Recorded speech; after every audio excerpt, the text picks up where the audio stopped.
I got the wrong alien sister pregnant. Now the other one wants it too. The first time I set foot on Veyra, the twin suns scorched the red sand until it shimmered like fire. Our delegation had been warned about the Veyrans' strict customs, particularly when it came to their royal family. Still, nothing could have prepared me for what would follow. I was there as a translator, a mere human among warriors, but my assignment kept me close to the ruling sisters.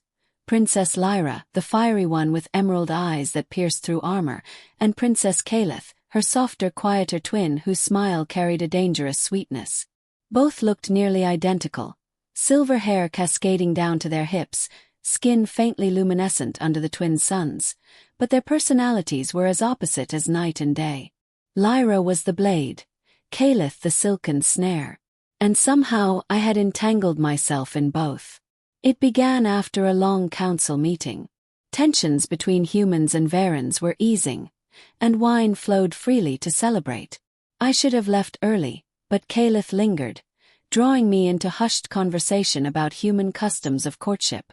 Her laughter was low, musical, and before I knew it, her hand brushed mine, lingering far too long to be accidental. One thing led to another. That night, beneath the alien stars, I gave in to temptation. Kaelith's embrace was tender, yet possessive, as though she'd been waiting for this moment since the first day I translated her words. The next morning she kissed me with a smile and whispered, "Do not worry. No one will know." She was wrong. Weeks later, Lyra cornered me in the royal gardens. Her eyes blazed with fury, though I hadn't yet realized why. "You," she hissed, "dared touch my sister." I stumbled, words failing. I didn't mean to." But then her anger shifted into something else. Her lips curved in a cruel smile. "She is carrying your child." The blood drained from my face. Kaelith pregnant. My mind spun. Human and Veyran genetics weren't supposed to be compatible, yet clearly fate, or biology, had proven otherwise. "I should have been the first," Lyra spat, voice low and trembling. "Do you know what this means? You've broken a law older than our empire. A human seed within the royal bloodline, and not in the chosen heir." I realized then the weight of my mistake. Lyra was the elder twin, the one destined to rule. Kaelith's pregnancy threatened to shatter centuries of tradition. "Then what happens now?" asked, my voice dry.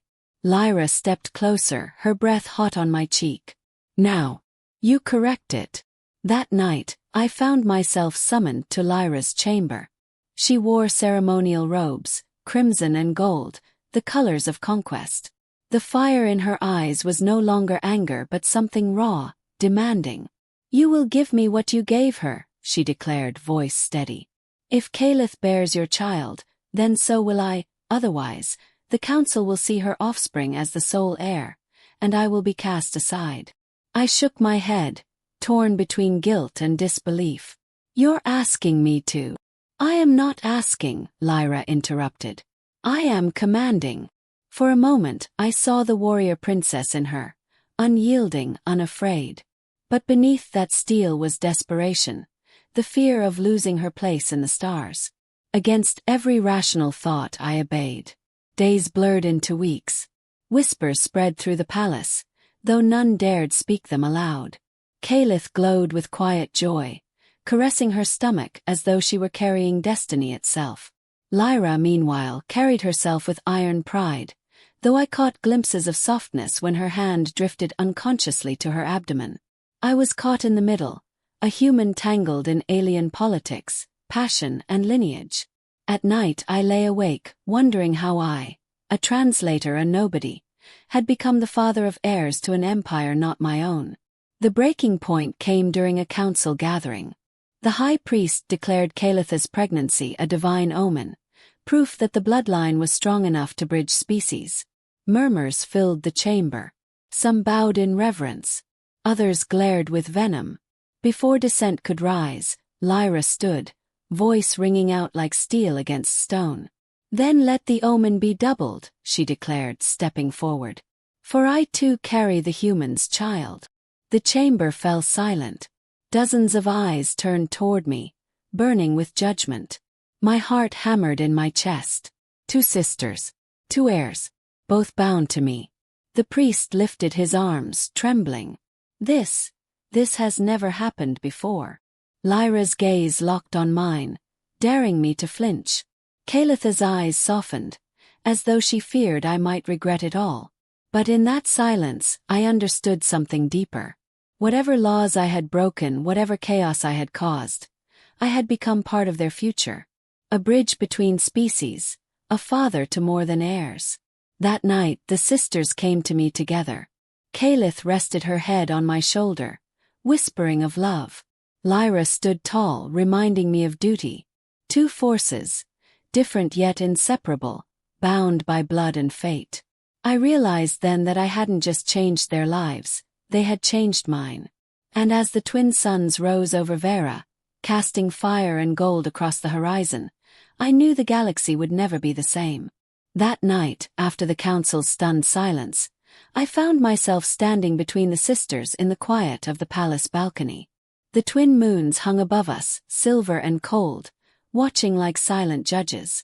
Kaelith reached for my hand first. Her fingers trembled, but her eyes glowed with hope. "Do not fear," she whispered. "Our children will be more than heirs. They will be a new beginning." Lyra stood on my other side, rigid and proud, but there was a flicker of vulnerability in her gaze. "I will not be eclipsed by her," she murmured, almost to herself. "If the stars chose you to alter our destiny, then I will wield that fate with my own hands." I looked at them both, realizing the truth. They weren't rivals anymore. They were bound together, through me, through what we had done, and through what was yet to come. The future felt heavy on my shoulders, yet also strangely liberating. I was no longer just a translator. I was the father of heirs, the bridge between 2 species, and, whether I wanted it or not, the center of a legacy that would alter empires. Kaelith leaned into me, whispering, "You will stay, won't you? You belong here now." Lyra placed her hand over mine, firm and commanding. "Not just belong. Rule beside us." The desert winds howled below, carrying the scent of burning spice and alien flowers. I thought of Earth, of the life I'd left behind, and realized there was no going back. 2 sisters. 2 unborn heirs. 1 destiny. And me, caught at the heart of it all, yet no longer afraid. The galaxy would remember this night.